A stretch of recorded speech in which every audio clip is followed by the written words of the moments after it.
Let's turn that. Let me know. Give me a thumbs up.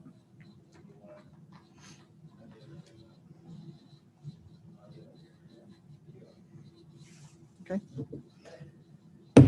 All right, we're calling the meeting of the Plainville Board of Education for November 9th, 2020 to order. And the first item on our agenda is a Pledge of Allegiance. So Mrs. Peterson, would you lead us in the Pledge of Allegiance? Allegiance to the flag of the United States of America and to the republic for which it stands, one nation, under God, indivisible, with liberty and justice for all. Thank you. We don't have any special presentations this evening, so that brings us to our approval of minutes. We have two sets of minutes here. Do I hear a motion for approval? Madam Chairman, I request that we approve the minutes of the October 13, 2020 regular business meeting of the Plainville Board of Education, as well as approve the minutes of the Board of Education special meeting, the Finance and Facilities Subcommittee meeting on November 2nd, 2020. Right. Is there a second? Deb makes a second. Are there any corrections or questions? Hearing none, all in favor, please say aye. Aye. Any opposed? Thank you. Motion passes. All right. That brings us to citizens' comments. And I know that we have some folks who are listening in. And if people wanted to make a citizen's comment, Kevin, what's our system there? There just have, is there something? There is a way to press raise hand on your Zoom or on your, are they in YouTube? Okay. If you're in the Zoom meeting, you can press raise your hand if you have a comment. And we'll watch for that. But in the meantime, we'll move on to our council liaison. I believe that we have Mrs. Puglisi from Town Council on line with us. I am here. Can you hear me? We can. Okay. Our last meeting that we had was on October 19th. I'll give you a brief overview. We did not have one the first Monday of November due to election activities, but as of October 19th, the Town Council had received two proposals for the White Oak property on West Main Street. The property consists of two parcels totaling approximately 15 acres, and it was formerly the headquarters of the White Oak Corporation that went out of business over 20 years ago. The town currently has an agreement to acquire the property for the value of the back taxes. The current amount owed, which includes principal, delinquent interest, and lien fees owed, is approximately $1 million. This includes a principal of $496,000 and interest and liens totaling $523,000. The Town Council received two proposals, one from D'Amato Meyer and the other from Manafort Newport Realty. Both are developers, and they attended a special meeting with the Town Council. The D'Amato Meyer proposal would relocate D'Amato Construction Company from Bristol to Plainville, but also relocate Meyer Enterprises there as well. The proposal includes a construction of a 35,000 square foot addition to the back of the existing building. The Manafort Newport Realty proposal include a mixed-use development consisting of 25,000 square feet, a medical office building, construction of 8 multifamily residential units consisting of 160 one- and 2-bedroom apartments, a 4,000 square foot community building, and the creation of pedestrian walkways to the center of town. Both of the proposals include the renovation of the existing office building and accommodation of the Farmington Canal Heritage Trail. The next step is if the Town Council would like to proceed with the two proposals. At this point in time, I can tell you the town manager, along with the consensus of the Town Council, is reaching out to our local Chamber of Commerce. We're reaching out to some other folks that could perhaps provide input to us. There has been no decision made on this as yet because there is much to think about and much to consider. So it is in the process. Hopefully by early next year, we'll be able to have a public hearing, public input session on repurposing this particular property and which proposal, if any, we would go with. So that's one of the major projects the council is certainly continuing to monitor. One other interesting smaller project that we are looking at is improving the crosswalk intersection of Cook Street and Pinnacle Road. This crosswalk is used by children walking to and from Wheeler School, and of course as well as the general public at any other time during the day.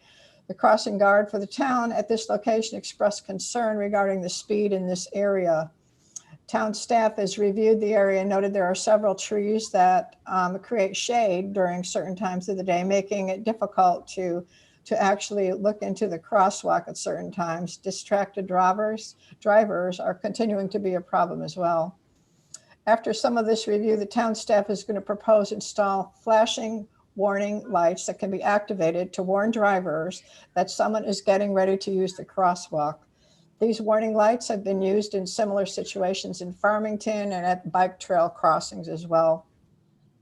While not foolproof, the warning lights would certainly create much safer situation for the driver and also for any of those that would be crossing the street. The cost to install these is in the area of the $25,000. There are state monies in the town aid road account that would be utilized. I personally remember when my boys attended Wheeler School and they had some after-school childcare with folks that lived up off of Pinnacle Road. That was a concern, continuing to be so this many years after. So I think it's certainly a wise investment for the town to try and make that area safer and more secure for the children and for any resident that does cross in that area.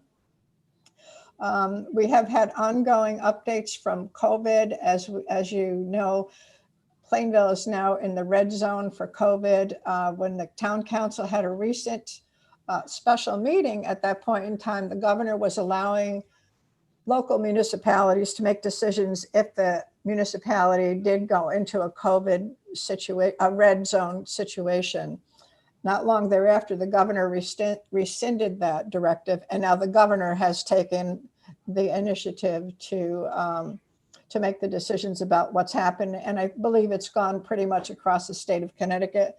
There's a number of changes that have happened in terms of numbers of folks that can be in restaurants when the restaurants need to close, and a variety of other situations that have changed, that have moved us backwards rather than forward. Is the reason being the uptick in positive COVID cases that have occurred since then, since the past month or so.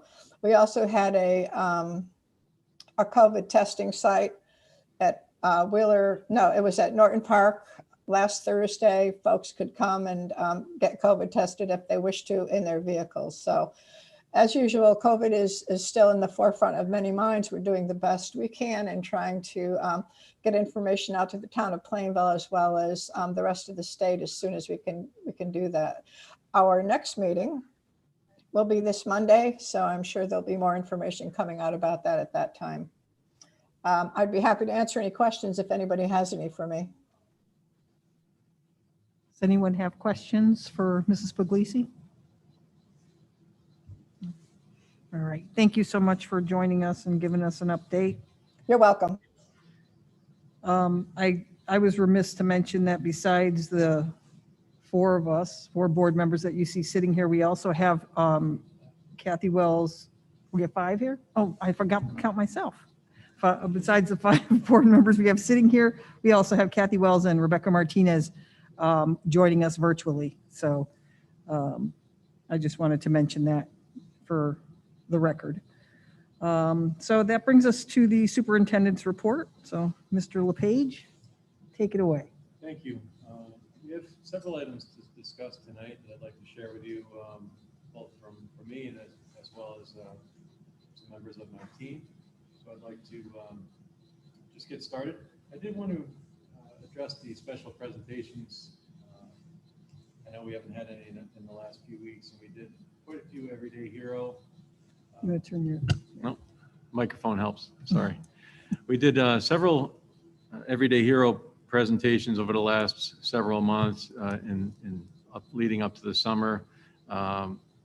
We're shifting that a little bit to really celebrate and honor our Plainville Portrait of the Graduate that was adopted recently by our Board of Education, to really honor and look at honoring members of our staff who exemplify those qualities of being communicative and collaborative, innovative, mindful, and resilient. So a new form will be posted for members of our community, both within the school district and families, to recognize those members of our staff who exemplify and model those qualities. So look for that to be coming. We're hoping to start that new recognition in January as a way to celebrate those leaders of those qualities within our school district. It could be anyone on the school staff. It could be a building administrator or a teacher or an office professional or a custodian, so a paraprofessional or tutor. So anyone on the staff would be honored. So I just wanted to mention that we will continue to have special presentations in the future, and we're just going to repurpose that a little bit. I wanted to give some important updates regarding COVID-19, and I know I've sent out an extensive amount of information. I know we have some family members on the meeting tonight, and members of our staff at home as well. And I just wanted to give an update as to where we are at this time. I do get many questions through the form of emails and phone calls, on a daily basis. And hopefully the more information I get out there more regularly, the less questions go unanswered, and the more, we don't want things to be left up to, misunderstanding or confusion. So I'll do my best to clarify some of the key things that we look at when we're making decisions about our school opening model, why we're doing what we're doing, and any plans that we would consider for change in the future, and what we would look at for those considerations. So I'll try not to be too redundant, and I'm sure that the board members here read the messages and know a lot of this information, but I do want to share some of the key things. As you know, the rates around the state and around the country are rising pretty dramatically in many areas. And as Chairwoman Puglisi mentioned from the town council, Plainville, every Thursday at 4 o'clock, the new rates for the towns across the state, which is what you see on the Connecticut map there. The new rates the new color coding is posted, and what those colors represent are the number of cases, the number of positive cases as a ratio per 100,000 people. And we don't have 100,000 people in Plainville. We have just over 17,000. I don't have the exact number committed to memory, but so it's developed as a ratio for the positive number of cases. They're able to calculate how many people that is per day per 100,000 people if you had 100,000 people in your community. And it's just a common metric that's used. So it's based on a two-week average. And so this Thursday we'll receive the numbers from this past week that will then be averaged with the last week of last Thursday's 2-week average. So it's always an overlap of 1 week moving forward, if that makes sense, and I hope it does. So this next period will end on Thursday. I do have a call every Thursday with the state health department and many state officials to discuss the numbers and what color the different towns are in, and different considerations that we need to be aware of, along with our town leaders as well as school leaders. So last Thursday, we moved from the orange range the prior week, which is a rate of 10 to 14 cases per 100,000 per day. And we moved to the red range, which is 15 or more cases per 100,000 per day. And, to be exact, I believe we're 13.7 cases in the prior week based on the 2-week average. And then taking that last week of that 2-week average and factoring in the next week, we went from orange to red with an average of 17.8 cases per 100,000 in the town of Plainville. We were one of 68 different towns in the state that are in that range at this current time, and it will change again, or it may not change again, but the number per 100,000 will likely change on Thursday. So every week we look at those numbers, and every Tuesday I have my call with the state health department in the morning at 8 o'clock, and then with the local health department, which includes Shane Lockwood and Amy from the Plainville-Southington Regional Health District, as well as the superintendent and officials from Southington and Plainville with Robert Lee and myself, Stacy Buden from HR, many times joining us with the HR directors, as well as Region 13 Durham Middlefield. So those three areas represent our regional, our health district. So some things I wanted to share about those numbers, you know, as I understand that they're concerning, being in the red, you know, is not a good color on this chart. But some things to take into consideration are the transmission rates in schools are very, very low. They've said, you know, close to zero that they're able to determine came from in-school transmission. And the ability to uphold the mitigation strategies and the precautions within our schools are really working. The masks and the hygiene, the you know, antibacterials, the distancing, all the strategies happening that we ensure in our schools every day are proving to be effective across the state. So when you look at that other table, that's the reason for that the explanation was given from the State Department of Health that, you know, they start looking at, or they start to recommend that you look at a different, more remote model of instruction when you hit the 25 per 100,000 mark. And that's just one of the things you would look at. So as I said, we're around 17, we're at 17.8 in Plainville as of November 5th. And I will continue to work with our state and local health department to make sure we're doing the best thing for our kids and for our staff and for our families in town. We don't want to take any unnecessary risks, but the more that we learn about this, the more that we understand that the greatest risks come from those small family gatherings and gatherings with friends and travel sports teams and you know, I don't have the number committed to memory, but there are thousands of days of school lost to participation in some of the travel sports teams. So there's new guidance coming out with athletics. You know, not so much the school athletics. We've done a very good job here with Chris Farrell and our coaches, really maintaining safety. But some of the private organizations and the travel teams have resulted in a large number of contact tracing cases across the state.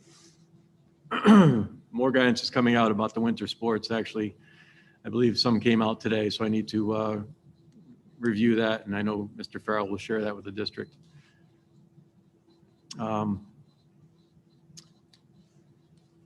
So when I look at our current status, we'll examine this every week. We'll make sure that we are doing what's in the best interest of our district. I will constantly be in touch with I was talking to our health director this morning, just ensuring every day, we talk just about every day or every couple of days to make sure that we're still following the process that we need to follow in town. We are doing a very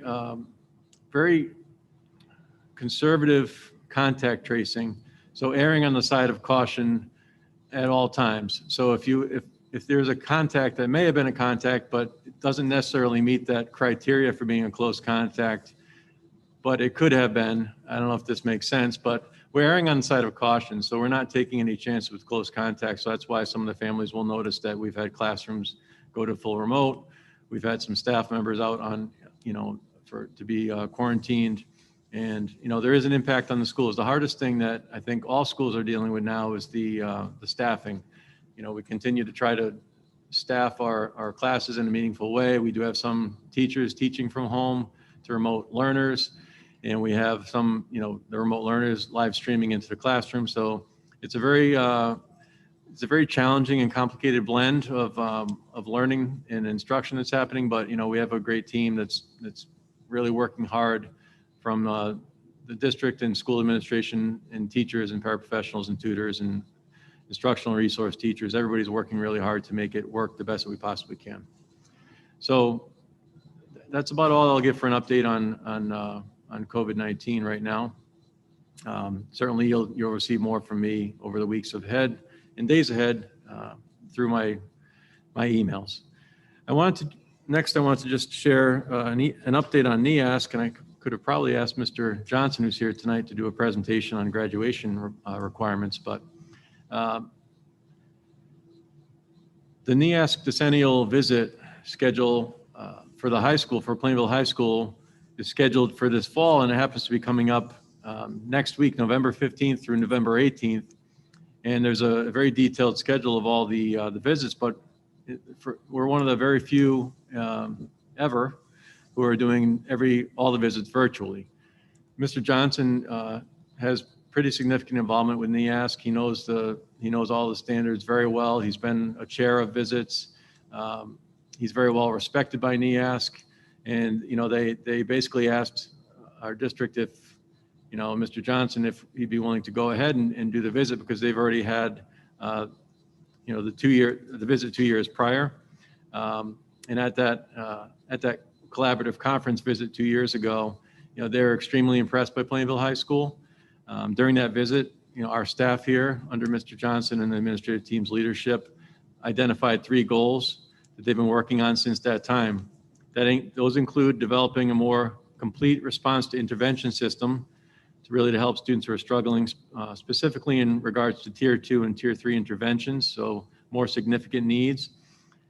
The second was developing a portrait of the graduate and rolling that out, which I spoke about with our special recognitions, and that is something that's well known, and there are people involved, staff members involved with that across the district, and that'll become part of our common vernacular and vocabulary in the district, and really measuring what that means, what it looks like for a preschooler and what it looks like for a 12th grader, and what those qualities look like at those ages. And then finally, Plainville High School will further promote meaningful student involvement and to increase student voice and ownership in their high school experience. Just from my perspective, I've seen an incredible amount of student voice and choice in many different ways, and I know that the high school is building that. So I'm excited for the visit, and their goal will be to check on the progress that the high school staff has made toward those 3 areas. The team will also be taking a deep look at the teaching and learning that's going on at the high school. The visiting team would like to meet with the Board of Education, so they're going to meet with the Board of Education on the 16th, amongst many other teams and interviews with students and parents and staff members. It's a very comprehensive visit. Even though it's virtual, it'll be very comprehensive and take a very deep look at how Plainville High School is doing toward all of these goals. So, as I said, we are looking forward to it, and I think we should be honored that Allison Geary, who's the Deputy Director of NEASC, in speaking with Mr. Johnson, had such confidence in the high school that she thought we would be a perfect school to have do the virtual visits with, because we're doing so well, and they were so impressed at our last visit 2 years ago. I know we're going to do very well, and I look forward to it. At this time, I'd like to introduce Mr. Johnson, our high school principal, to discuss some changes that are being proposed to align with the state standards, state statute regarding the class of 2023 graduation requirements.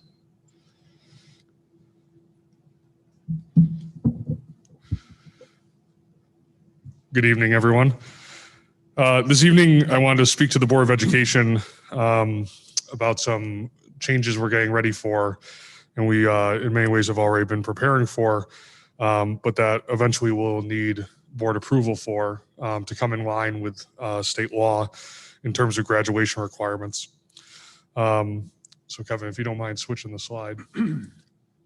So, a few years ago, the Connecticut legislature passed a law called Public Act 1742, which updated graduation requirements in the state of Connecticut for high school students. Kevin, if you could. Thank you. Yep. And so basically this act, what it did was take a series of laws that have updated graduation requirements over time for high school students and tried to kind of go in a little bit of a different direction. Over time, what happened was that they had increasingly added requirements for students in terms of graduation, and it had almost become, I guess what I'd refer to as a laundry list of requirements that students needed to meet, and these were standardized across the state in terms of these requirements. One of the main goals, and this was very, they were very open about this, and in my personal opinion, I think they accomplished this goal, was they wanted to increase flexibility and choice for students. One of the things that you'll see in a second, I think at PHS excites us about this, is that it falls in line with a lot of the work that we've already been doing at Plainville High School and things that we've been preparing students for. So increasing that flexibility and choice, continued emphasis on increased credits for graduation. If you remember, as of a few years ago, I think most high schools were at about 21 credits for graduation. And what this does is brings it up to 25. Less restrictive credit requirements, like I said. So you're going to see that there's not as much of a laundry list or saying specifically that these credits have to be taken in these exact subject areas. Required student support and remediation. One of the things that adds into the law is basically that schools need to be providing support, and that falls very much in line with our work that we were doing during the NEASC visit with Tier 2 and Tier 3 interventions. Also, a piece that was added is what's being called a mastery-based diploma assessment. I think when many people first heard this, they thought it was capstone kind of 2.0, but there's actually a lot of openness to what you can do with this. And we plan to tie it in to some things we're already doing, but then also tie it into the vision of the graduate, the portrait of the graduate that we've been working on.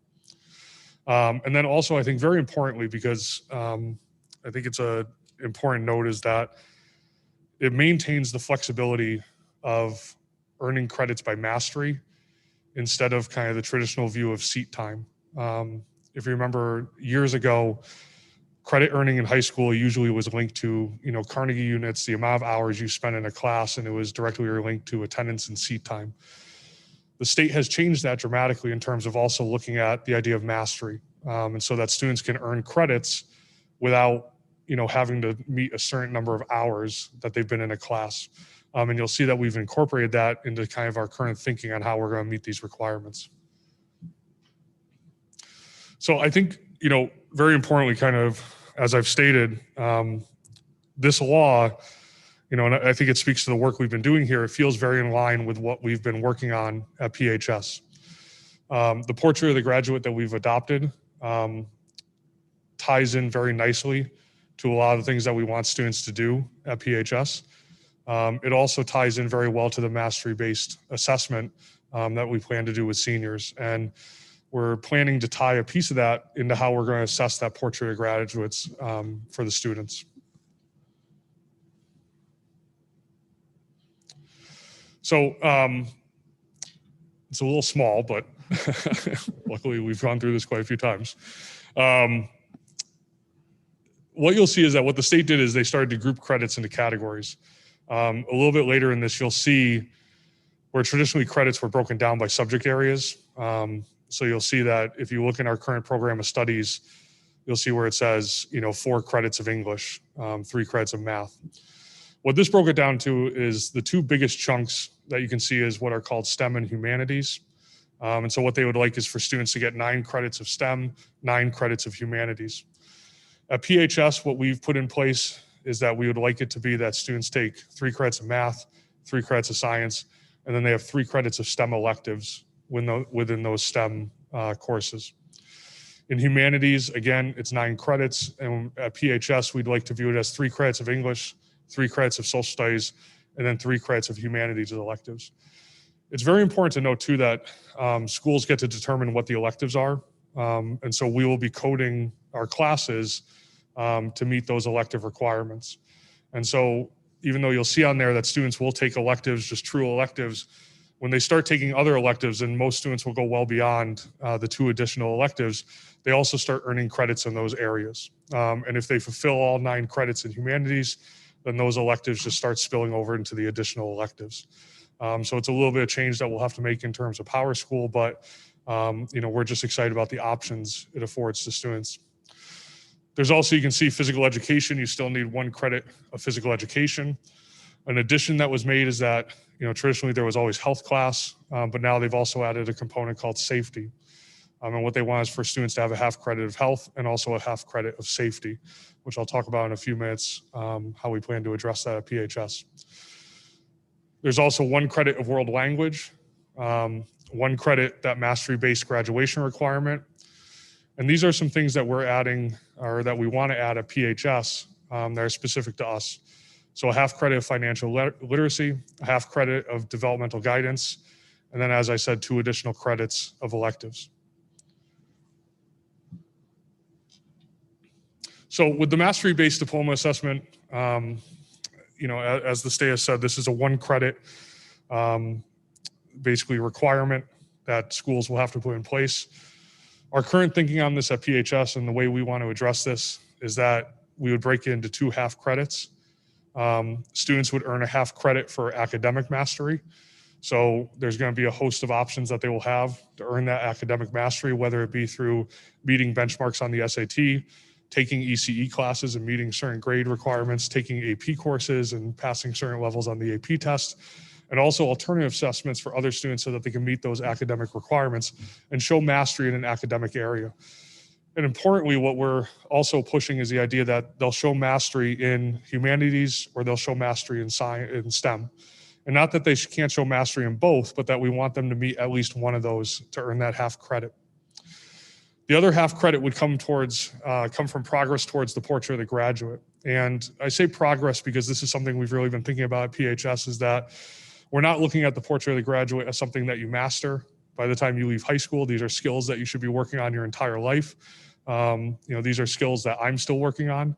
And it's things that we want students to make progress towards. And as long as they're showing that progress and they can prove to us how they're doing that, and one of the ways that we've really talked about it is having them do some kind of a portfolio defense to show their parents, teachers, peers, community members that they've started to earn these skills and that they're ready to go off into the world after PHS.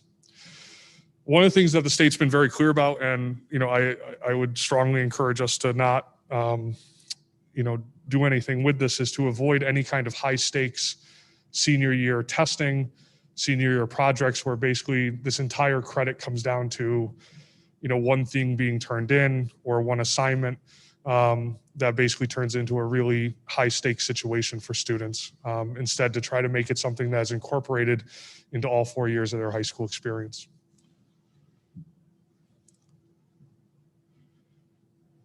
So there were a couple things that we wanted to add specifically to PHS. In terms of safety, and there's a lot of breadth in the law about how districts can handle these issues and these requirements they put in place. In terms of safety, and in working with Mr. Farrell and the PE department, they're going to begin to incorporate safety requirements into the existing PE curriculum. One of the things that we're going to begin doing, and we've actually started this process by getting everyone certified in CPR and first aid, is that we are going to begin teaching our students CPR and first aid during their PE curriculum. And so all of our PHS graduates will be CPR and first aid certified after completing that curriculum. One of the other nice parts is that, and luckily, as a district, we have a pool and we have a swim requirement. And that's one of the things that we can incorporate into the safety requirement for students. And so by passing the swim unit, we can add a piece of that safety requirement. We also want to offer students outside options as well to meet that safety requirement for the graduation standards. And so one of the things is getting lifeguard certified, getting certified as a babysitter. We also have in-house, we have students who get OSHA certified through the construction classes. We also have food safety certifications that take place. All of these we want to start incorporating under this idea of that safety requirement, that half credit. And so although we will provide an opportunity for every single student to get that safety requirement through our PE and our health curriculum, we also want students to have the flexibility that they can also meet that requirement outside of our traditional classes by doing some other requirements. Two things that we felt very strongly about as a school. If you remember a few years ago, the Board of Education, in passing graduation standards for the class of 2021 and 2022, had added financial literacy as a graduation requirement. We feel very strongly that that should be one of the elective credits that students take at PHS. It's something I'm passionate about. I think all students should graduate with a basic understanding of personal financial health. I think it's incredibly important for our students, and it's incredibly important as they go out into the real world. And so that's something that we, as a school, we feel passionate needs to remain in place. Also, too, we have what we consider a developmental guidance program at PHS. Currently, we have freshman academy, and we also do junior planning. And there's planning that occurs throughout students' 4 years at high school. But one of the things that the law puts in place is a real emphasis on SSPs, or student success plans. And that's going to take a larger role in the school counseling department. And so we want to give students credit for that work. And again, this is tying into that idea of mastery. That in the junior year, when students are really working on their student success plans, we want to give them some credit for the work that they're doing to do those things. Freshman Academy has existed previously here, and it's something that we want to continue doing at PHS. And so again, that's part of that credit that we wanted to keep in place as well.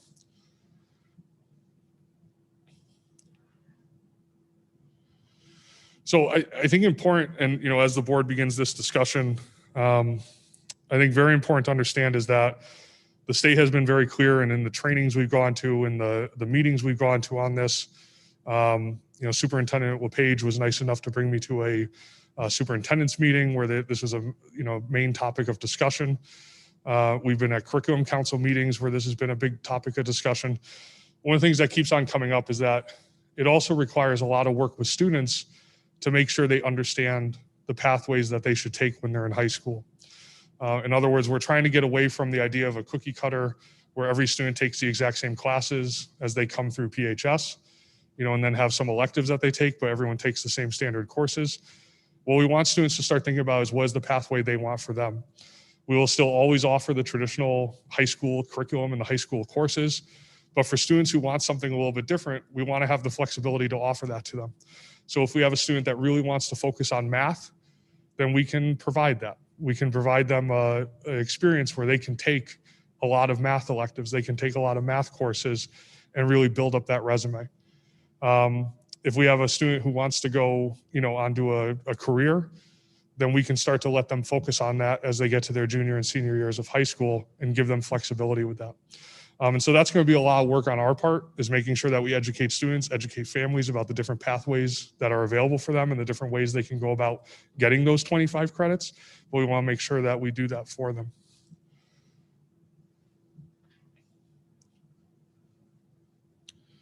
So one thing I did want to speak to you about tonight, and this is not so much for the class of 2023, but with the current situation, the state has offered flexibility for graduating classes this year. So this would be specific to the class of 2021. Originally, when we were thinking about the 2023 graduation standards, what our plan was is that we would have the class of 2021 and 2022 fall in line with the 2023 standards. If you currently look at our program of studies, last year, the class of 2020 graduated under one set of standards for graduation requirements. 2021 and 2022 were on a separate set of graduation requirements that were from a law in 2015. And then the class of 2023 would have a different set. The 2023 law allowed for districts to basically retroactively bring those other classes into line with the 2023 standards. And this year, because of everything going on, the state has offered flexibility in terms of graduation requirements. And what I would ask the board to consider is allowing the class of 2021 to follow the 2020 requirements that had been put in place. And then the class of 2022 would fall in line with the class of 2023 for those graduation requirements that the board will discuss.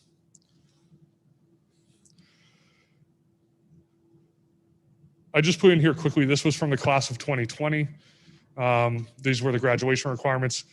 You can see the difference in terms of what graduation requirements looked like in 2020 compared to 2023.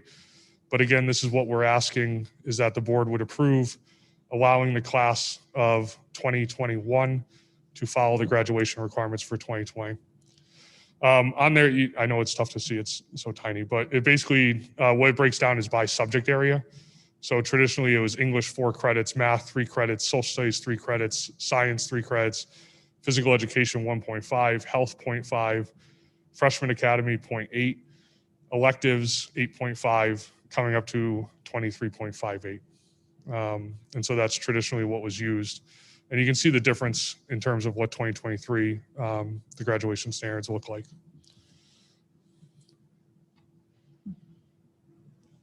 So I thank you. I wanted to, give a brief overview of this. I believe Superintendent LePage will speak to the board about next steps. But just wanted to give an update on that for the board, and I'm happy to answer any questions if you have them. Any questions? So I know this involves quite a bit of curricular shifts, and so, I had spoken briefly with Chairperson Tyrell about, perhaps the best next step for this would be for the board's, board's curriculum subcommittee to really look at this and review what you presented tonight, and then for the board to hold off on taking action tonight until they've had a more thorough look at that and the implications. So I think that's the plan that board Chairperson Tyrell is going to recommend for tonight. But Mr. Johnson, as with everything you do, you put great thought and intelligence, and also you pull a lot of capacity from those that in this line of work, that you really put together a comprehensive, student-centered plan. So I thank you for all the efforts on that so far, and I know it's going to be very good for kids and open up a lot of options and pathways, especially the flexibilities and pathways that will be very meaningful for students, so they're not pigeonholed into one certain, cookie cutter outcome. They're going to have a lot of options. So, sound okay? So Thank you. Yeah, thank you, Mr. Johnson. The flexibility is something that I think is, I think everybody's been striving for it. And this, we've had several iterations of graduation requirements over the years. And so my one area that, I don't necessarily know if you can address this tonight, but at some point, the way that the electives fall out, does that have a negative impact on anything particular? And what's going through my head right now is the arts, because I know that's something else that drives a lot of kids to come to school, and something else that's, greatly endeared here in Plainville schools, as you know. So I don't know if you have any quick thoughts on that, or. Yeah, so one of the, as I kind of mentioned, one of the nice things is that districts are allowed to code classes in terms of which electives they'll hit. And so our view would be that the arts electives would hit the humanities. And so by students taking art classes, they're going to earn credits towards that humanities. Importantly, it's setting a bar for a student to hit.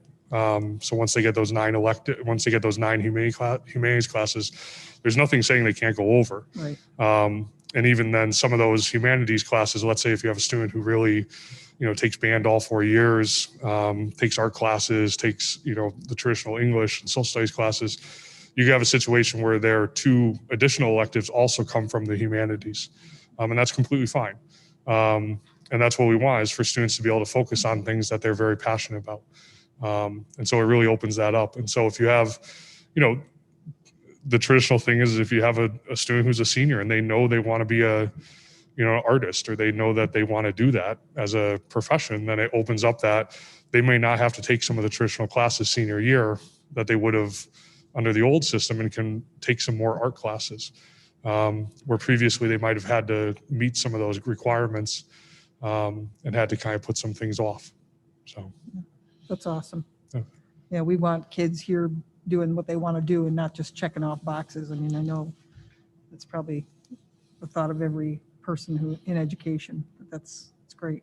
They'll also help us with the accountability index, with access to the arts, and just broadening the options for kids to have the arts credits count as humanities, depending on how we decide to code those. So it'll serve multiple purposes. Thank you, Mr. Johnson. Thank you. thank you. Mr. Ross, is soon to be Dr. Graham Douglas on the line? He's here. Okay. At this time, I'd like to welcome our own CIA director, that's Curriculum Instruction and Assessment, Tawana Graham Douglas, who's going to provide an overview for you on the many offerings that took place for our educators and our paraprofessionals across the district, administrators, on Election Day. Tawana, if you wouldn't mind sharing those outstanding opportunities that were made available by our great team. Absolutely. Can you hear me clearly? Speak again. Nope, you need to be a little louder. Okay, can you hear me now? Almost. Very softly. Oh, usually no one says that I speak softly. Okay, can you hear me now? Yes. Okay, good. So, good evening, Board of Education members and members of the Plainville community. Thank you for this opportunity to share about our November 3rd professional learning experiences.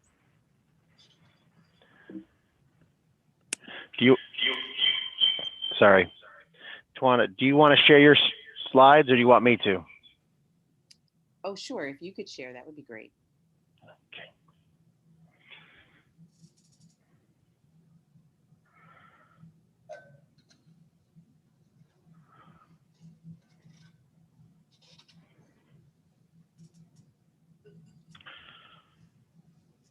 Where did it go?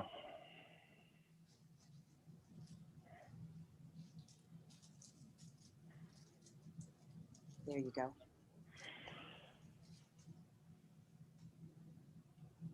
So again, I just wanted to say thank you for this opportunity to share some information about our November 3rd Professional Development Day.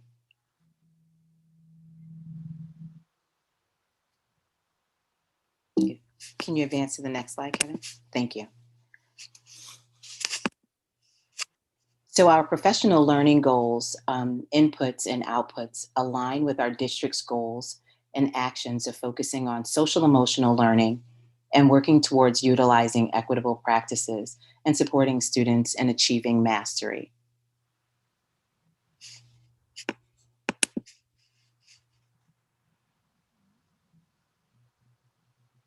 So here we would just like to share our logic model for designing educator professional development. There are specific research-based features that are designed to increase educators' ability that lead to changes in classroom practice, which result in improved learning for students. When designing a professional development, we seek to choose a content focus that fits the needs of students and staff, incorporate active learning, and provide time for educators to share their experiences of implementation and to collaborate and plan together. PLCs is one of the places this happens, as well as grade level and department meetings.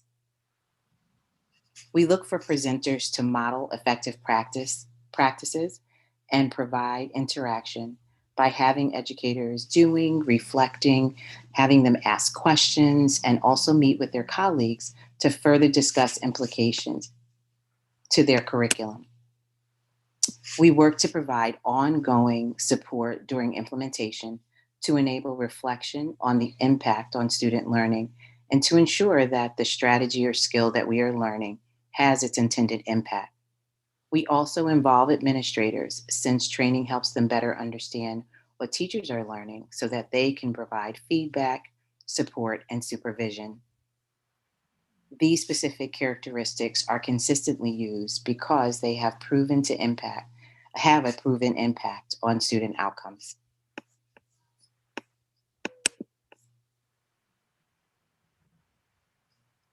Our professional learning experience last Tuesday was primarily focused on two areas: social emotional learning and meeting the needs of students and staff, and maximizing the use of instructional technology for engaging teaching and learning.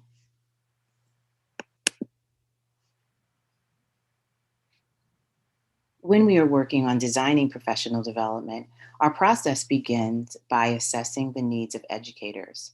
And one of the ways that we do that is by putting out a survey. When asked about preferred modes of professional development, staff indicated online courses, webinars, and videos, followed up by off-site courses, workshops, and seminars.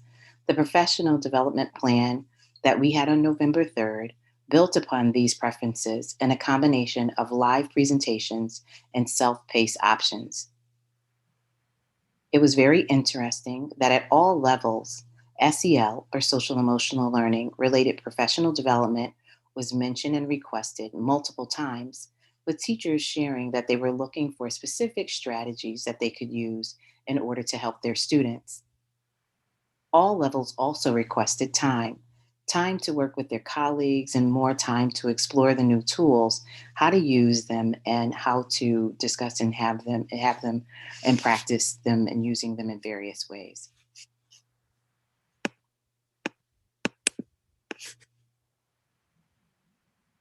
So this does look kind of small, but we just wanted to share this with you because this is an example of our professional development session board. Educators use the link on this document to access their training throughout the day. The day began with child trafficking awareness training designed to develop our understanding of the causes and signs of child trafficking. The training was delivered by Tammy Sneed, who is the Director of Office and Human Trafficking Services, Clinical and Community Services for the Department of Children and Families. This mandated training used images and videos, which included details about trafficking that was at times hard to hear, hard to see, and hard to process, but it was necessary for our understanding. The training was a stark reminder of how vulnerable our students of all ages can be. And being armed with the information provided placed more power in our hands and emphasized the need for students to have positive relationships with supportive, non-judgmental adults who can provide help and a way out of these situations. To encourage active engagement and choice, attendees were able to determine if they would like to engage in a self-care activity. And in this case, we selected guided meditation. Or they also had the option of learning about technology applications and different programs designed to increase student engagement. What you will notice in the orange is that these are the choices that were available. Guided meditation was facilitated by our friends from Cornerstone Counseling, and technology was facilitated by district faculty members eager to share their expertise. In the afternoon, our partners from Cornerstone Counseling provided us with additional strategies for supporting those who have experienced trauma. Danica Delgado, Jenna Harma, and Daniel Carini, all Cornerstone counselors, helped develop a common definition of trauma, explore how it affects the brain and behavior. Most importantly, they reminded us to be cognizant of potential triggers. They reminded us to engage in reflective listening, to validate feelings of students, and engage in actions that are designed to support them. There is a Cornerstone counselor at each of the 5 schools in Plainville, and they provide support to children, their families, and teachers. This professional development gave us an opportunity to strengthen our partnership with Cornerstone.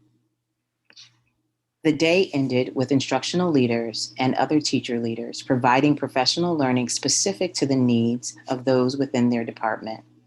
Some examples of how that time was used includes the World Language Department learning more about the lesson study model to improve their practice, while the Math Department at the middle school spent some time exploring how to utilize data reports to plan for more targeted instruction. That is just a brief overview of our professional development day. If there are any questions, I'd be more than happy to take them.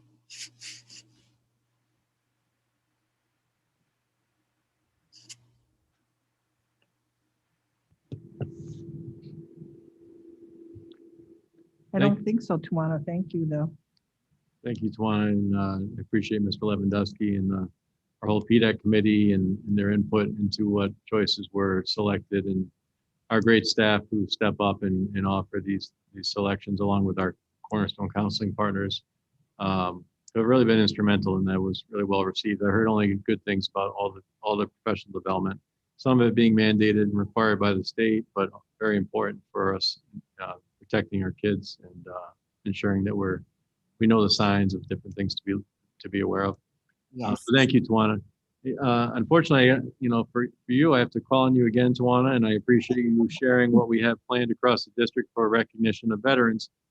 As everyone knows, Veterans Day is a very special holiday in Plainville, and we have school on that day. We have for several years, and normally our schools are filled with veterans and family members of veterans, and ceremonies and celebrations that are in person. With all the fanfare and all the remembrance and the lessons that come with that. This year, a lot has been done to ensure that we still ensure that these celebrations and honors of our veterans take place in a very meaningful way. It'll be a different way, but hopefully no less meaningful and educational and important for all of our kids to be a part of, and all of our staff. And I just want to thank all of our staff who are involved in this. They take it very seriously, and it's a wonderful thing that happens in Plainville every year. So Tawana's going to share a quick overview of the details, and we'll make sure that we share a lot of the visuals that come from those celebrations that are going to happen on Wednesday. You did a great job, Steve. You stole my thunder. Are we done? Okay. Sorry. So, no, not at all. That was great. So Veterans Day, as everyone knows, is an extremely special day in Plainville Community Schools. We have strong ties to those who serve or who have served in the military. All across the district, the day is used to honor those who have served in the military, and those who have fought for our freedom, and those who have made the ultimate sacrifice. Our annual ceremonies usually include a veterans breakfast at the high school, a beautiful color guard ceremony at the middle school, and town meetings at all of the elementary schools. All of the ceremonies included gathering of staff, students, family members, and dozens of active reserve and retired military personnel. Unfortunately, we are unable to have large gatherings this year, so the schools have planned alternate ceremonies and virtual opportunities to learn more about the meaning of Veterans Day. And here are just a few ways that they plan to do that. And as Steve said, they will go around and get some good pictures and copies of some of the videos, and we'll be able to share some of those things with you at the December board meeting. But at the high school and the middle school, there is going to be a virtual Veterans Day document wherein there's going to be a number of links to different sites and to videos that further explain Veterans Day, its significance and its importance. And teachers will have an opportunity to select which activities they would like to share with their classes. At the high school, there will be a beautiful video tribute to veterans. And at the middle school, Mrs. Schweitzer wanted me to share that the flag, that the Plainville Fire Department will hang their flag out front again as they normally do. And that there will also be videos shared about special ceremonies, including a military flag ceremony. At Linden, they have asked family members to share the names of individuals who have served in the military, and they will place their names on dog tags and create a dog tag tribute wall. Their cultural ambassadors will will join the announcements every day this week to share important facts about Veterans Day. And in music class, students are learning patriotic songs and sign language to share with members of their school community. At Tafalon will also have a video honoring the veterans, and grade level teams have created bulletin boards in honor of different members of the military, different branches of the military. And at Wheeler, they are hard at work at creating a video tribute to veterans that will be shared with all on Veterans Day. I am sure that if you have any additional questions about what is happening at the schools, that the principals would welcome your calls, or please feel free to contact me and we can explain some more things about what's being done for Veterans Day. And Kevin, there is just one more slide. And although we don't have any pictures from this year, thus far, there are some pictures from the celebration from previous years and different ceremonies. Thank you, Tawana, and I'd like to thank all of our staff members who are involved on those committees, putting together meaningful celebrations and the work that's being done this year to make it unique but meaningful. You know, coming from a family of veterans, and both my parents actually, and two brothers and cousins and uncles, and fought in, and served in all the different wars. Coming from a family of veterans, closest I came was the Marine Corps Educators Workshop, 4 days on Parris Island, but that was about the best I could do. I took a different path, but one of my regrets. So, but I honor and I value our veterans and our active military tremendously. So, I find this day to be very meaningful for students and families, rather than a lot of the districts that don't come to school on Veterans Day are far less educational and meaningful. So, I'm really happy that our board made that decision many years ago, and look forward to it on Wednesday. So, thank you. I'm going to abbreviate my final part of the presentation, Mr. Ross. We're going to start right with the snow days. I did conduct a survey of all the I sent it out to all the families. We had about 730 families share their perceptions about our current learning model, in the COVID-19 health crisis. And we asked several questions about everything from academics and their beliefs about the quality of academics. You can kind of see the scrolling through all the bar graphs and charts. And just for the sake of that being a lot of information, I'd like to save that, because we're also surveying the staff within the next week or two. And we also have a survey that went out to all the students from across all of our schools from pre-K through 12. So I'm going to compile that into one summary, and I can share that with you at the next board meeting, and I'll share it with the families as well through a message. But I really want to capture. I spent some time working on the parent survey, because one of the questions relates to snow days. So I'm going to jump to the end of that one, and I'll share more information on the general survey as a whole, along with staff and student survey feedback as well. So on the agenda next for my report is related to snow days, and I did send out a message to the whole district about the allowance this year during the COVID health crisis for 2021 for districts to, rather than hold traditional snow days, they have the option of holding fully remote learning snow days, so that those days would not have to be made up in June. In some cases, it even threatens April. If you have a really bad winter and you already have a late end date in June, you can actually end up, getting a little nervous with your April vacation plans. This year, our last day is scheduled for June 10th for all students, in accordance with state law. For the number of school days, it was shortened by 3. We have 177 required school days, which is June 10th. So related to that, I just wanted to give you some feedback from the parents and from the staff that I surveyed in just a 1-question survey. They're going to get a more comprehensive survey about many things. And I'm sorry, it looks like that last word got cut off with its meeting. But so this question to all the families said, the State Board of Education recently approved of remote learning to be used on snow days. And basically it's asking for, I asked all the parents what option they would choose. So the first bar, the top bar, is a traditional snow day where you have no school and you make up the day in June. The second option was to do basically a hybrid snow day model where you have a certain number of traditional snow days, and then you have the rest after that number being a full remote learning day. So you know basically where you can plan the start of your summer if you're a family looking to go on vacation, or a teacher or a staff member. The final is doing every day as a fully remote snow day.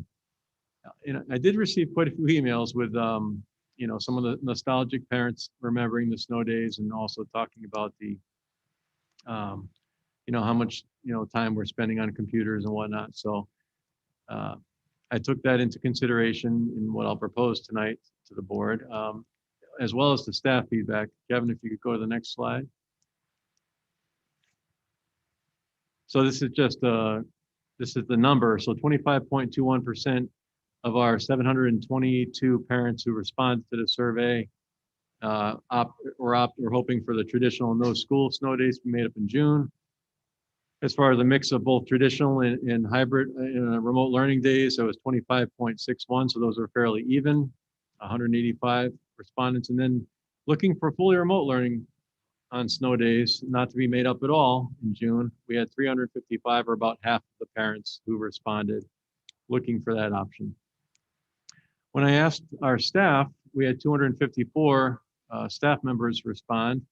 And this is just a quick pie chart that shows the responses. The orange is a set number of traditional snow days before moving to fully remote snow days. So that's kind of the hybrid model of snow days. And then we had 41.3, the exact same, 107 people for each of those 41.3.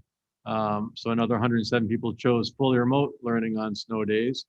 So we had 82.6% either looking for some sort of a cap on the number of traditional snow days before going fully remote, or just fully remote.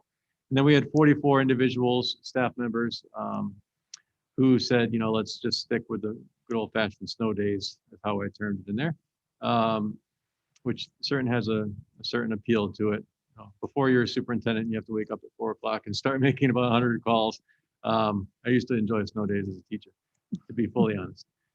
Not so much anymore.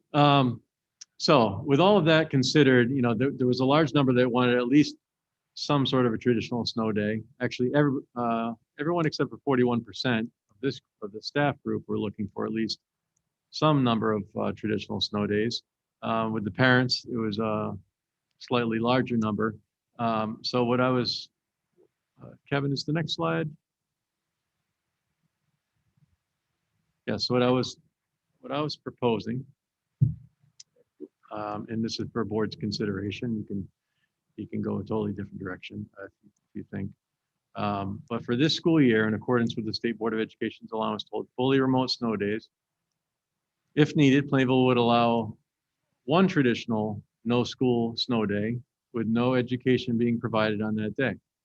So currently, our last day of school is June 10th, which is a Thursday. So this would give us, you know, some days we have a very light year of snow. We have anywhere from 1 to 3 snow days. Some years are worse, but you have all the way up to 10. But this would provide for one snow day to take us through the end of the week, and all of our pre-K through 11th graders would then have to make up that day on Friday, June 11th. Any subsequent snow days or weather-related school cancellations would result in a fully remote learning day for all students in the district. And those details about what that would include. So it wouldn't be sitting on the computer for 7 hours straight. There would be a combination of asynchronous and synchronous learning. We'd work with our, with our administration and teachers on developing that and getting it out to families, just as to what to expect. Kevin, if you could go to the next slide. So in alignment with that, the class of 2021 graduation date, last year the state allowed districts to set a graduation date as early as they wanted to in the school year, so that seniors knew exactly when their last day of school would be. This year, as I had mentioned, we're required to hold 177 school days because 3 days were allowed to add to the beginning of the year for extra professional development and preparation for a very unusual start to the year. We use those very wisely and very effectively for our staff training and preparation. So the school year is 177 days. The last day is scheduled for June 10th.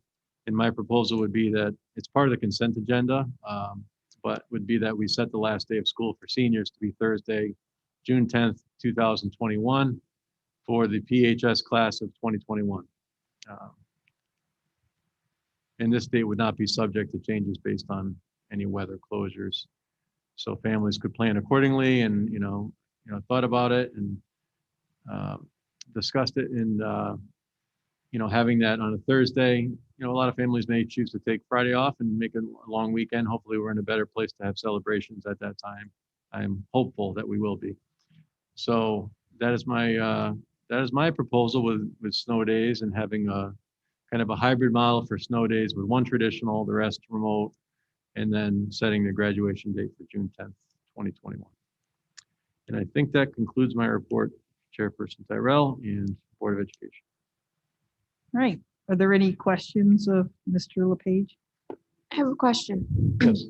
it concerns Wednesdays because Wednesday is already a half a day. So what happens in the event that there's a 2-hour delay? Would there be no 2-hour delay on a Wednesday and you would just call it as a snow day? Sorry to put you on the spot, but I'll think about it, but what we may need to do is shift, oh, I have to look at that. We'd shift the start time and you could have perhaps a normal end of the day. I'll have to look at that. Mr. Lewandowski, you look like you have an idea. I was just gonna say, Have to we think have about had it. instances where it was a 2-hour delay and an early dismissal, and it did count as a full school day by the state. Yep. So that would be almost the same thing as happening. Would be- It could. Well, we'll have to look at that. That's an interesting one. thank you. Yeah, absolutely. That's a good point. So we won't allow any snow on Wednesdays. No snow on Wednesdays. Make it policy. Ms. Martinez, I think you have a question. Yeah, I just wanted to clarify the chart with the guidance related to the school learning models when you were going over your COVID update. Mhm. It states under red, it states consider more distance at 25. It doesn't say like start distance or start hybrid. And I was reading through addendum 4, and it does state that even during orange, maximize distance and local communities can consider hybrid during orange and red at any point. They just can't consider full remote before 25 without asking permission. So just to clarify, there's no hard, fast rule that at 25 is the consideration for hybrid or closing. That's just what locally, like between you and Julie and Shane, what we've done thus far is based on, your meetings, correct? Yes, that's a great point and absolutely right. There's no hard and fast rule. Those are just guidelines, and they say to the guidance they give every week, all the health meetings, that you consider with all your mitigation strategies with your prevalence of cases within your school. So you may have a number of cases within a school where you make a decision that's different than that even before you get to that number of 25 or 15. So, right now we're dealing with any case that happens on a case-by-case basis and doing all the contact tracing and quarantining. I know there are some districts, including the district where I live, where they're closing schools and going full remote for some, just based on a limitation of staffing because of all the contact tracing, being a close contact of a positive case, so that sometimes you don't have enough staff to actually hold school. That could very well happen here, and I can't, if I had a crystal ball, I would say, it probably will, but, there comes a point where if you have close contacts who have to stay out for 14 days based on the guidelines, and if the number of staff out is significant enough and we don't have enough who can teach remotely, or we don't have enough staff to be in the room and have teachers live stream into the classroom, we've used a lot of different models at this point. So you're right, it is a case by case. It's a local decision in cooperation with the local health director. And I had that conversation this morning, and if we were in a hybrid and considering should we go into a full at this point, maybe I would make a different decision than what I did in early October, but I don't regret at all going into full early October. I think it was the right move, and I think we're still in a good place. And we've had 11 total cases, 7 students and 4 staff since coming back to school September 3rd.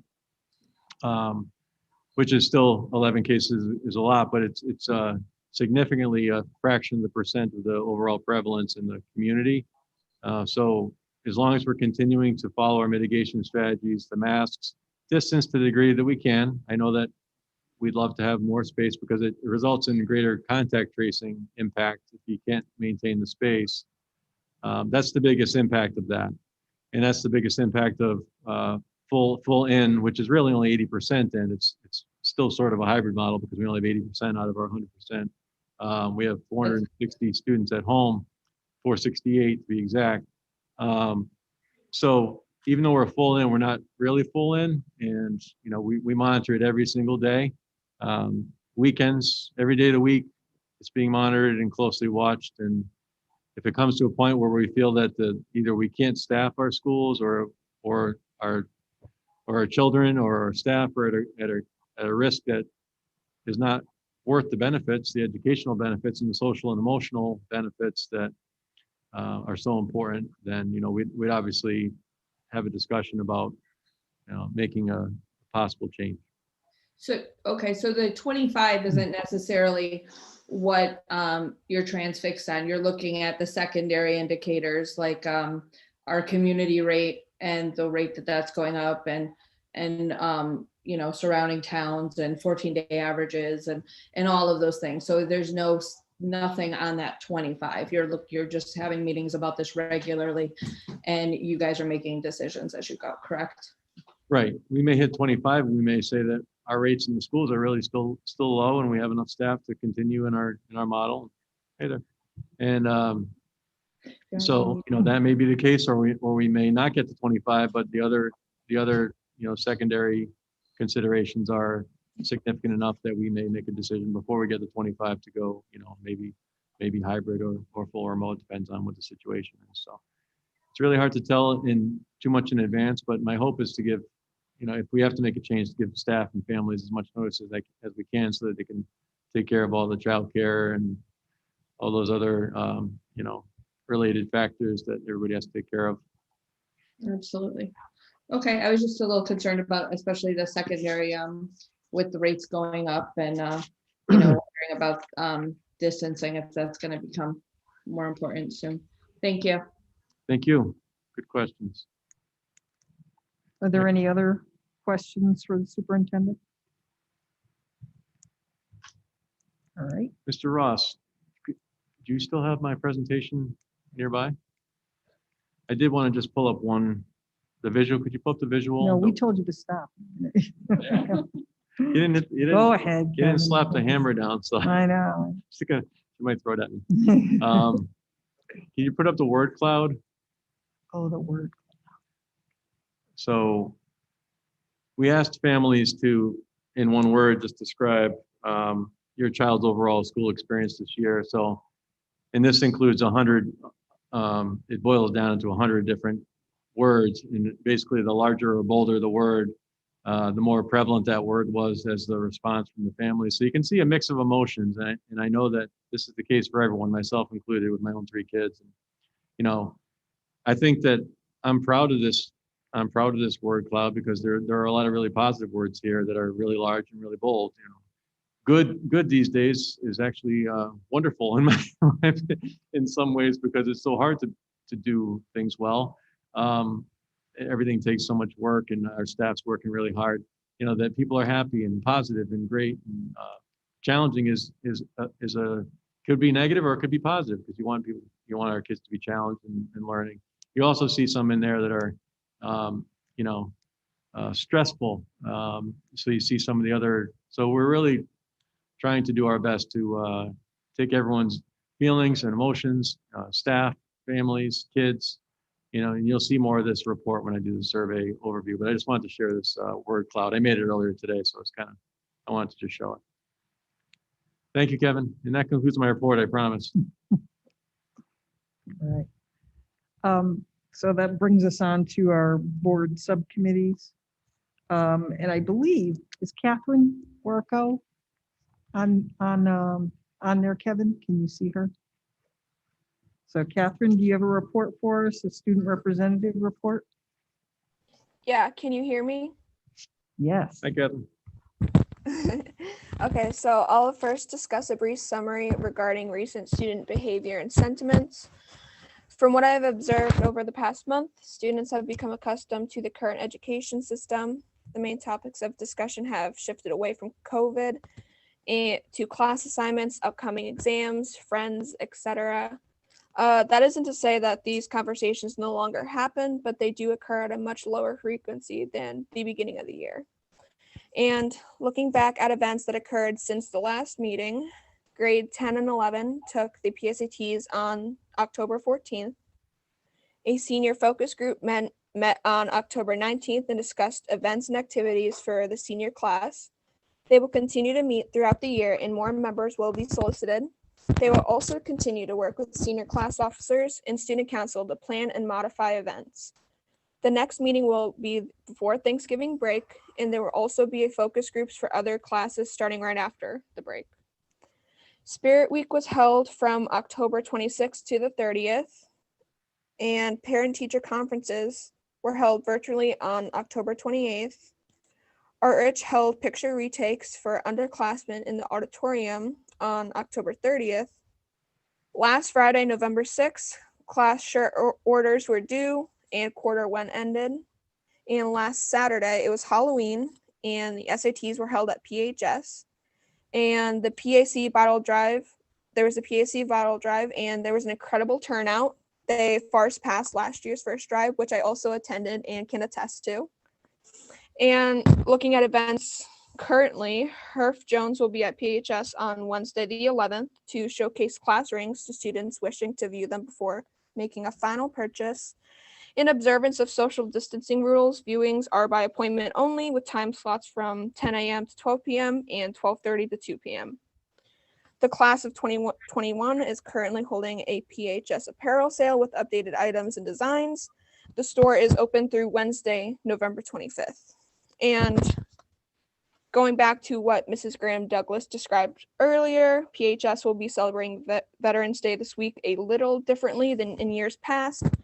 The annual breakfast had to be canceled, but we will still be stopping at 11 a.m. for taps to be played and an address to be made to students about the meaning of Veterans Day.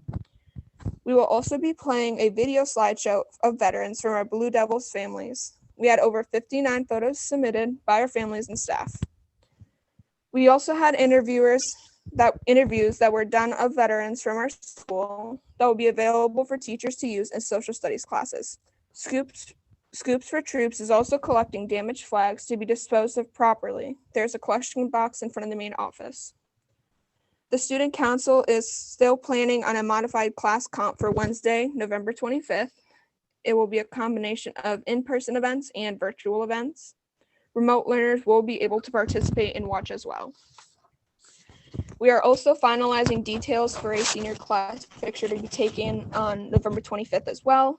We will be using some photo magic to follow safety guidelines, but also make sure we have a photo of the whole senior class. We also plan to have another opportunity in the spring with hopes that we can take one in the traditional fashion. And in regards to sports, this week is the final week of the fall season. Teams are participating in a postseason experience with their region. And girls swim and dive had a virtual swim meet. A lot of swimmers had their best personal records this season. Girls soccer ranked 7th in their region and are taking on Avon today.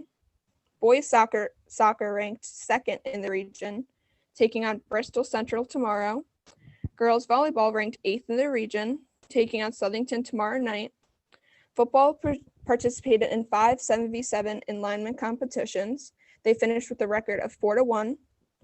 Cross country will run in a regional meet tomorrow in New Britain at Stanley Quarter Park. And cheerleaders were only allowed to participate in sideline cheer at this time due to restrictions. They did attend senior nights and cheered on other fall sports teams, however. All fall teams completed their senior night celebrations. And regarding winter sports, the signups went out to students and families, the deadline being November 23rd. The athletic department is still awaiting final guidance from the Department of Public Health and the CIAC. The CIAC pushed back the start date of winter sports to the 21st. And looking at events going forward, yearbook senior quotes, senior siblings, and baby pictures are due by this Friday. Report cards will be issued electronically on Monday, November 16th. PHS will be hosting the NEASC visiting team from Monday to Wednesday next week. Students will be involved in meetings with the visiting team to learning more about the teaching and learning that goes on at PHS. And finally, Thanksgiving break begins on Thursday, November 26th. And that's all I have to share. Thank you, Catherine. That was pretty comprehensive. I don't know that you missed anything. Probably should have just had you do the whole evening here because you touched on a lot of stuff. Thank you. Thank you so much. And one of the first things you said is still sticking in my brain about kids' conversations kind of normalizing and getting back to talking about normal stuff as opposed to just talking about our current situation. So that's kind of good to hear. Thank you very much, Catherine. All right, that brings us to Facilities Finance Subcommittee. Mr. White. Is there anything? Yes, we did have a meeting on, the virtual meeting on, at 6 o'clock on November 2nd. The minutes of that meeting, were approved tonight. So, details of this go over the 6 basic areas that we discussed. We had discussion of the COVID-19 expenditures and the CARES grant. As at the 2nd of November, our expenditures were predicted to exceed the CARES grant by about $646,187. Your mic. It's on, but it's good. Sorry. We also discussed the DACO settlement. That settlement with DACO potentially could exceed the Plainville Community School projection by about $43,055.08. That is depending on DACO finally settling upon that. That's the agreed upon amount. We also had a discussion of the renovation project at Wheeler School and at Middle School of Plainville. Wheeler, in order to get the renovate as new, we had to have a certain number of additions, 45 preschool students to attend Wheeler, but COVID has prevented that, so the superintendent is in the process of writing the letter along with the town manager to see set for this year for that obligation. Looking forward to Middle School of Plainville to obtain and renovate as new. Middle School of Plainville would need an enrollment of 660 students per. There were 530 students at Middle School of Plainville. This has to be further explored. Also, this project is being given to the additional time for that project. We also discussed the capital budget for 2021-22.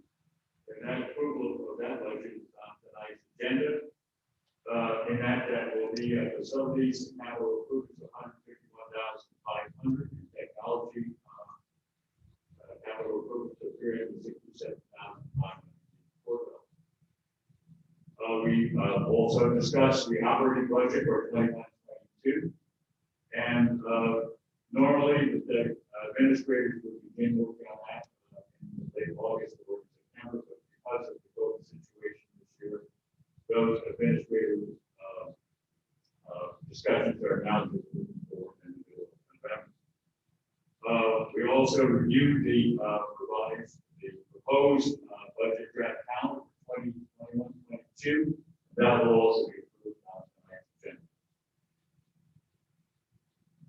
That concludes the review, Madam Chair. All right. Thank you. Are there any questions? I know we did not have a policy meeting recently, and we also did not have a curriculum meeting. However, that will be something that we will do between now and next month, so we can discuss the graduation requirements, as we mentioned before. So plan for that this month. We did not have an outreach meeting. Is there anything from the high school PAC? Mr. White, I think. Yes, that's you, the high school PAC did have a meeting on October 21st. They had fortunately 11 parents participating in that meeting. At that meeting, also Melissa Smith assumed the duties as the PAC treasurer. They reported on the fundraising, their pie and cookie program that they did in September, early October, considered the 81 items sold with a profit of $335. They had a bottle and can drive this past Saturday. Catherine also noted, as I dropped by that, it looked like it was exceptionally successful because I got there about 10 o'clock in the morning and the place was loaded with bottles and cans that they were already packaged in the bags that they had to return them in. It looked like a very successful drive. Old business, they're settling out for their 2020 lawn sign, waiting to get the final bills on that day. For the class of 21 ideas and help from the PAC, they were discussing the items that the students need to be concerned about, class competitions and senior parking spot decorations. Also looking into a senior sunrise breakfast, honor society inductions, and the senior prom for 2021 with COVID restrictions. Under the new business, they were encouraging parents and being supported by the PAC, who are being encouraged to write notes or emails to the teachers, letting them know that their efforts during this period are greatly appreciated. The next meeting will be a virtual meeting Wednesday night on the 11th, and that will be virtual. Thank you. Is there a report from Toplan PTO, Ms. Martinez? Yes, there is. The Toplan PTO met on October 15th. They have Venmo and Zelle that will be up and running so people can pay for fundraisers or make contributions to the PTO virtually in an easier way. The yearbook, they were really creative with this. The class pictures are going to be done via collage of individual pictures of the kids so they can all be together and without masks. And that also allowed for cohort C kids to be involved. Cohort C was given the opportunity to go to the portrait studio and have their pictures taken. So every kid in every class can be involved in their class pictures. The Bay State textile bins are still on the side of the school, and you put textiles in there, and the school does get money for those. Amazon Smiles is ongoing. So if you're doing you're shopping on Amazon, click and add Toplan so they can get some of the proceeds for that. They're going to be starting the Paravita bracelets. They already have a P on them, which can stand for Paravita or Plainville. And we'll have our school mascot on those as well. Those will be coming up towards the end of the year. And the next PTO meeting will be on November 19th. Thank you so much. And is there a report from Linden PTO, Mrs. Wells? Yes. So they're finishing up their Cherrydale fundraiser. Today is actually the last day to place an order. So if you're able to dig up your Cherrydale catalog, you can put in an order probably till about midnight tonight, right online, and the products are delivered straight to your home. They're starting a new fundraiser called the Haladips fundraiser, which kicks off this week, which you've never had before. It's really good. It's herb dips, soups, bread blends, and cheesecake mixes in a packet that you mix and go. And it's a very popular item at Linden Street School. The next PTO meeting is this week on Wednesday, November 11th. Then Linden has two PTO meetings, one at 11 a.m. and one at 7 p.m. And again, they're virtual, and the links are sent out Wednesday morning and are available on Facebook, on their Facebook page 15 minutes before each meeting. And that's it. I also have an update from the middle school from Crystal that tomorrow is their next meeting at 7 p.m. and it's virtual. Thank you very much for doing double duty there. I know Mrs. St. Lawrence got caught at work. PTO liaison for Wheeler, Mrs. Palmier. Ms. Palmier. Yes. Wheeler and its Veterans Day committee is hard at work putting together a video to push out all of the families and community members that reflect student and staff appreciation for the veterans. And that's all they gave me. Thank you. I did attend last month's CREC council meeting, but it now seems like it was years ago, even though it was just 3 weeks. There was not a lot to report because there's not a lot going on as far as legislative updates and things like that at this moment. So was in limbo at that point in time. Chairperson's report, I actually don't have a lot today. I just wanted to mention that CABE is going to be holding their delegate assembly virtually later this month, and that is where we will look at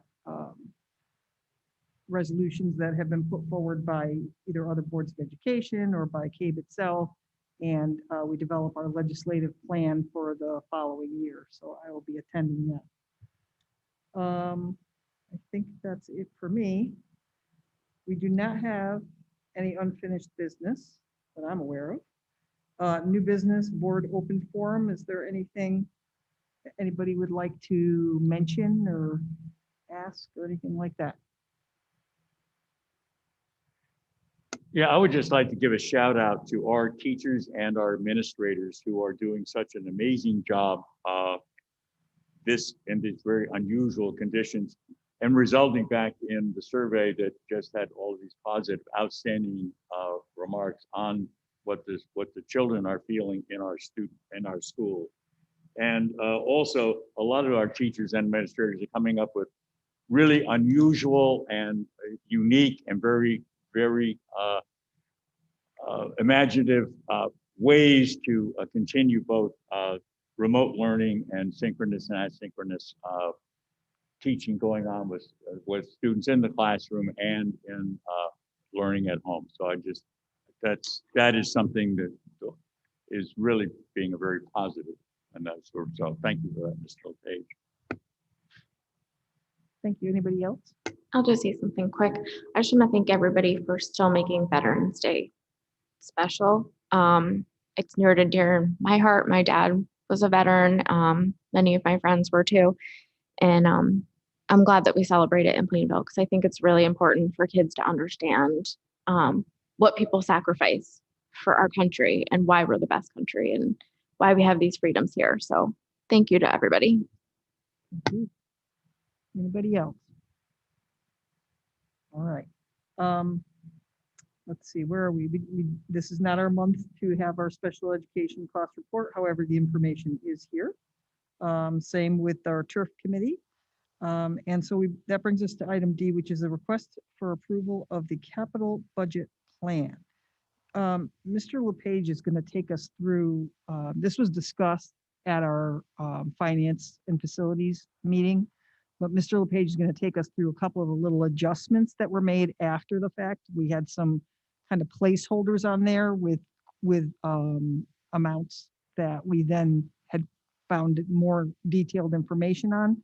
So there were some adjustments that were made there. So. Thank you. So first of all, I appreciate the board members attending that meeting, and I know there was a lot on the agenda, and still, work to be done, of course, on many fronts. But we continue to keep the district in great shape, thanks to thoughtful and proactive work. So a lot of the items on the capital plan are part of the regular cycle of replacement for technology anyway, and some new needs. But for facilities, and I know, is Steve Bussell online too, Kevin, in case he has any? Okay, so Steve's our director of facilities, does a tremendous job and has for many years, really keeping our buildings in tip-top shape, and doing what is needed, but not doing what's not needed, and being able to hold off on certain projects as long as we can for the sake of the greater good. But this year in facilities, the main things, top priority is the smokestack here at the high school is deteriorating, and pieces of the cap are falling off and damaging the roof. It's been on the list for several years. The item, this is one of the ones that was adjusted, Chairperson Tyrell, that originally to replace it was an estimate, or replace a lot of it was an estimate of, or to refinish the whole thing, I should say, was an estimate of about $100,000. Mr. Bussell has worked with getting an estimate of, a preliminary estimate from Mason, and just doing the top third part, which is the worst part, especially the cap, and that would reduce that to $35,000 to get that in a condition that will be satisfactory for, serving the need and keeping it safe and keeping the roof protected. So that was one adjustment that was made. There's the the metal baseball bleacher here at the high school needs to be replaced. There's damage, and it's also not up to code. So that there's actually two of them. No, I'm sorry. I don't know if that's correct. I have to look that one up. But it is. I thought it was being replaced by two. Steve, if you can hear and want to chime in on any of this, please feel free. But I just have to look that one up. Yeah, so it was damaged. There was some vandalism too, and no longer meets current safety codes. The contractor can't repair it, so the cost is to replace with either one 30-foot or two 15-foot bleachers. So I was correct that there are options there, but estimated cost about $21,000. And then repointing the north side of the gym cafeteria wall at Linden, that's a cost of $20,000. There's damage there that needs to be repaired. $6,000 to redo the A phones. That is at I want to say District A phones with the voiceover.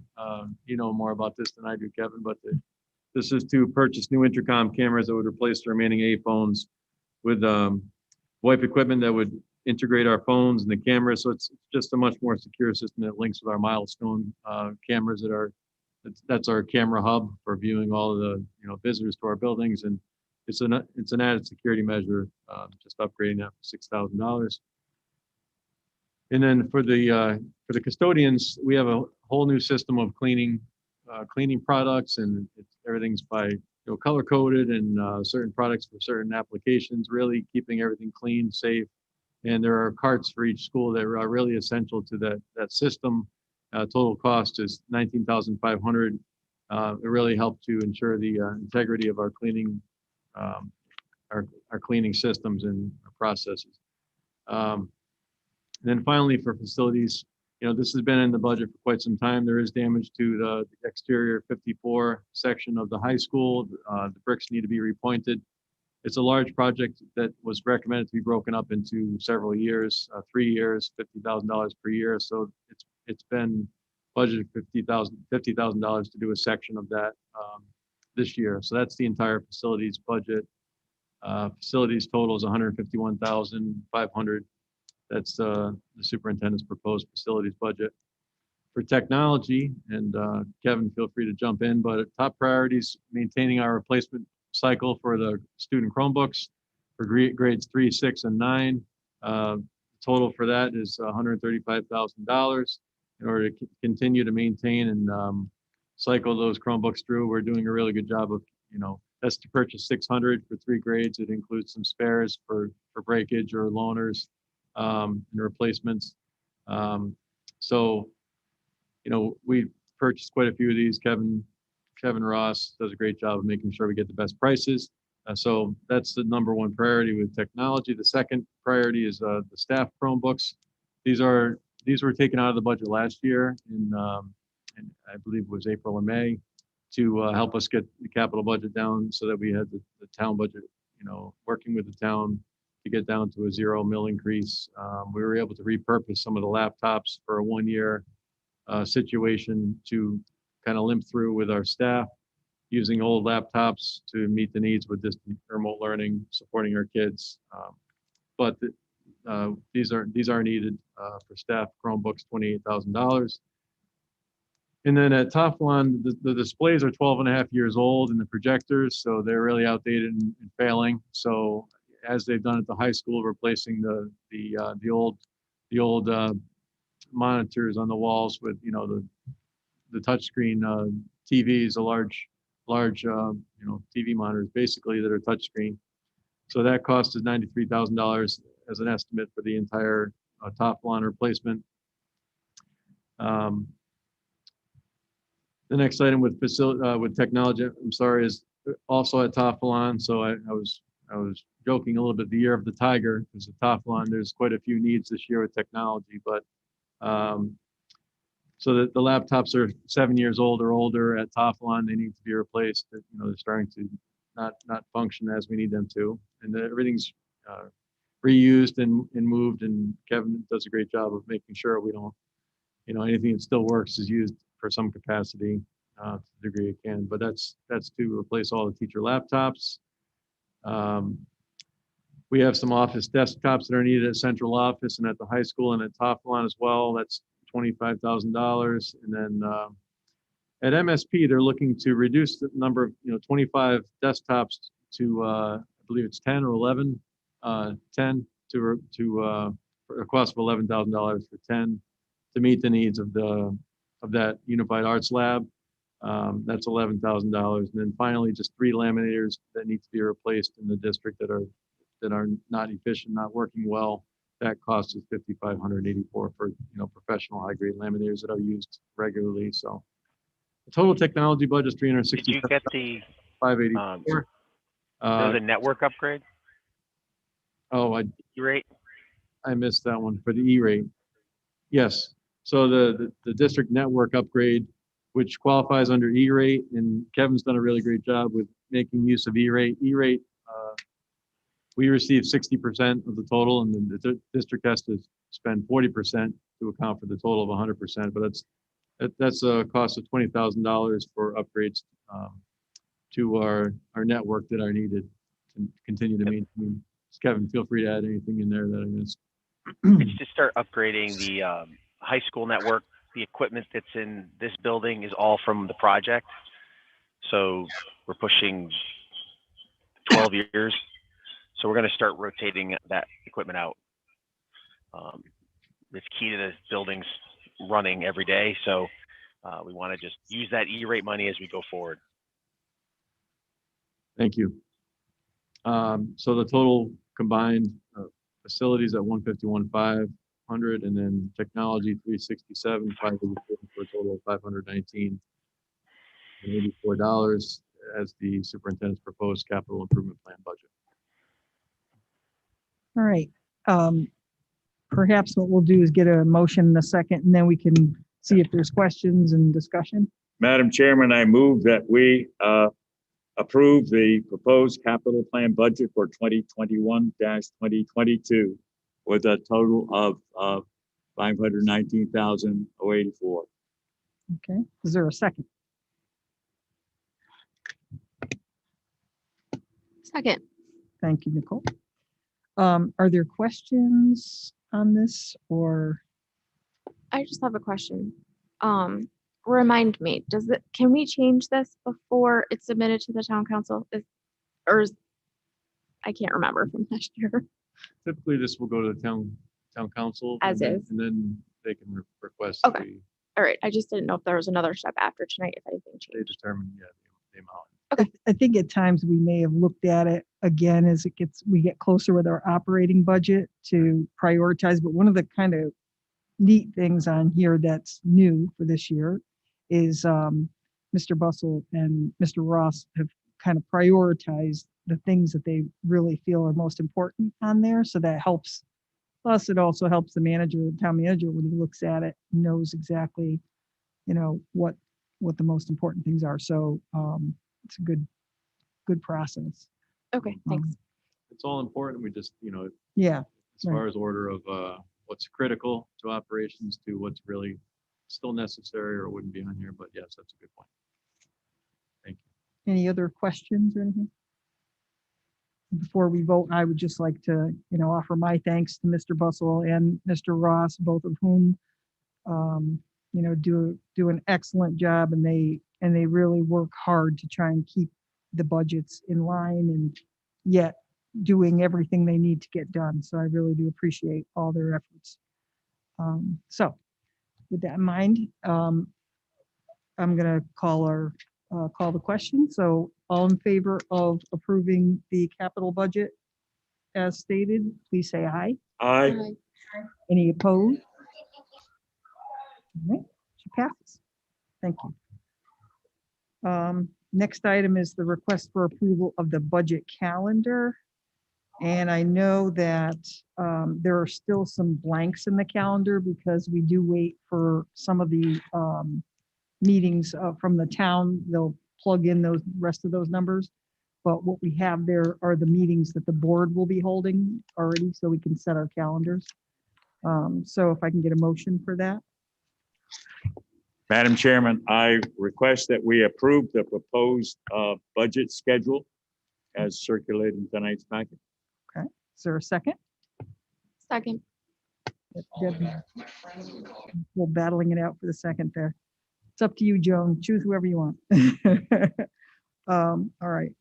Any questions on the budget calendar? All right. All in favor, please say aye. Aye. Any opposed? All right. And the last, not the last. And next we have the request for approval of snow days. And I know, what's the terminology in here? Let's see what the terminology ended up being on your, I know we had this discussion, superintendent mentioned the proposal, recommendation, motion made to approve snow days as remote learning days for the duration of the 2021 school year as approved by the Connecticut State Department of Education. However, do you want us to modify that to say that, Yes, I would propose that we would have one traditional snow day for the first snow cancellation, and then the remainder would be remote learning days to eliminate the need to make those up in June. I have one question on that. Some school districts I've seen have actually put another codicil in there, allowing for the fact is sometimes this happens in New England where you get bad blizzards and we have rather significant power outages that would make remote learning impossible. So that such a day would also then become a makeup day, or we could reserve maybe that one day. Or I don't know how we'd want to handle that if we did get a day where we have, like we did that October snowstorm. That's a really good point, Foster. Maybe we could just reserve that remote day and hold that in an event that that we lost power. It would become it would become a makeup day, and then we wouldn't have to extend past June 11th for the other students. Madam Chair? is that you, Rebecca? Yeah, maybe, or have the first remote day, because I do think families are excited about kids experiencing that snow day. And then in the, for hopefully unlikely event that there's a power outage, just knowing that that day would have to be made up in the future. Yeah, I mean, I think the thing about this is it gives us some flexibility. And if there's a situation where we feel like a significant number of individuals is not able to access what they need to access in order to have remote learning, that we would make some accommodations, whatever that would be, for that. So I was just does give us some flexibility. excited about that traditional snow day, So if it gets put on the back burner and we don't have that electrical day, then the kids wouldn't have that necessarily. I didn't understand that. Couldn't catch that. I think what board member Martinez was saying is that if you reserve that date for an electrical cancel, if we have an outage, if we don't have an outage of power, then you wouldn't get that traditional snow day cancellation, correct? And that's something that a lot of families are looking for. So I think we'd have to hold, have it for the first snowstorm that we had to close school, and then, with the caveat that if we have days where we determine that we're not able to do the remote learning, that we would have to make those up in addition. So, unfortunately, we'd have to carry over the next week if we have an extreme weather situation where we have inability to do remote learning. Yeah. Does that sound fair? Yeah. We'll just hope that doesn't happen.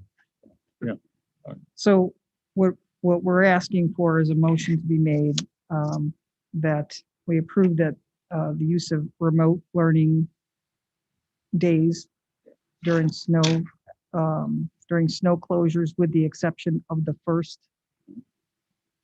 I would make a Snow motion closure. then that we approve snow days as remote learning days for the duration of 2021, with the exception that the first snow day would be a traditional snow day be made up in June.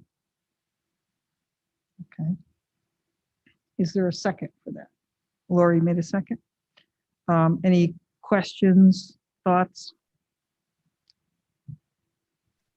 All right. Should we require that everyone make a snowman? And no, never mind. Send pictures. Never mind. More of my old mom jokes, which are, so all in favor, please say aye. Aye. Any opposed? I think we've picked up Mr. Davenport. We I think Mr. Davenport's You're in the here. I think I baritone. keep hearing his little voice, not so little voice, I should say. All right. All right. So we are going to, I think what I'm going to do is I'm going to ask that we postpone, we're going to ask for a motion to postpone the request for approval of the graduation requirements to our next regular meeting. Okay, because we're going to have a curriculum meeting in the meantime. So can I get a motion to postpone it? I know, I had to look up Robert's rules. It was sad. Robert's rules. If we postpone it, we could say it's for next month. We're good. So if you want to do that, Yeah, I'll move, I'll postpone it to the next scheduled Board of Education. next scheduled regular Board of Education meeting. All right. Do we have a second? Second. Second, Deb. All right. Any questions on that one? Makes sense. All in favor, please say aye. Aye. Any opposed? All right, thank you. That brings us to the consent agenda. So if there's nothing that we want to remove in the consent agenda, I do just want to mention that this is includes the request for graduation date of June 10th, Thursday, June 10th on the consent agenda. If there's nothing to be removed, then I'll ask for a motion for the consent agenda. Madam Chairman, I move that we accept the consent agenda as presented. All right, is there a second on that one? Deb's got a second. All right, all in favor, please say aye. Aye. Any opposed? All right, and our most favorite motion, someone want to make a motion to adjourn? Motion to adjourn. Motion to adjourn, Nicole got that. Somebody want a second? Second. All right, all in favor, please say aye. Aye. All right, thank you all for participating. We look forward to seeing you next month. Thank you. Thank you. Have a Happy great Thanksgiving. Thanksgiving. Thank you, Kathy. Happy Thanksgiving. I forgot to say that.